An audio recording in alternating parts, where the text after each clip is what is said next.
Hi കൂട്ടുകാരെ, എല്ലാവർക്കും സുഖമാണെന്ന് വിശ്വസിക്കുന്നു. ഇന്നത്തെ എൻ്റെ ഒരു പുതിയ വീഡിയോയിലേക്ക് എല്ലാവരെയും സ്വാഗതം ചെയ്യുകയാണ്. ഇന്ന് നമ്മൾ കാണാനായിട്ട് പോകുന്ന വീഡിയോ നമ്മുടെ അഗ്ലോണിമ ചെടി ചട്ടി നിറഞ്ഞ് നിൽക്കുകയാണ് കേട്ടോ. ഇതാണ് ആ ചെടി. നമ്മൾ ഇവനെ ഒന്ന് പകർത്തി നടാനായിട്ട് പോവുകയാണ്. അപ്പോൾ നമുക്കതിനായിട്ട് പോട്ടി മിക്സ് റെഡിയാക്കണം. കുറച്ച് ചകിരിച്ചോറ് വെള്ളം ഒഴിച്ച് കുതിർത്തി വെച്ചിട്ടുണ്ടായിരുന്നു. അതിനെ ഒന്ന് അടർത്തി എടുക്കുകയാണ്. അടർത്തിയെടുത്ത് നന്നായിട്ട് പൊടിച്ചതിന് ശേഷം നമ്മൾ റെഡിയാക്കി വെച്ചിരിക്കുന്ന മണ്ണിലേക്ക് ഈ ചകിരിച്ചോറ് നമുക്ക് ഇട്ട് കൊടുക്കാം.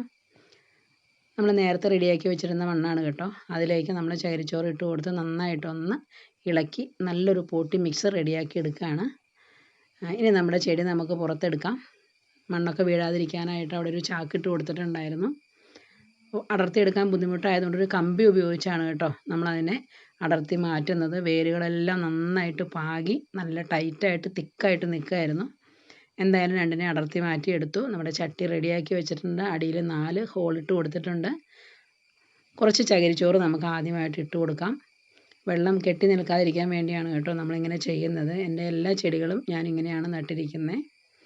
ഇനി നമ്മുടെ ചെടി നമുക്ക് അതിനകത്തേക്ക് വെച്ച് കൊടുക്കാം.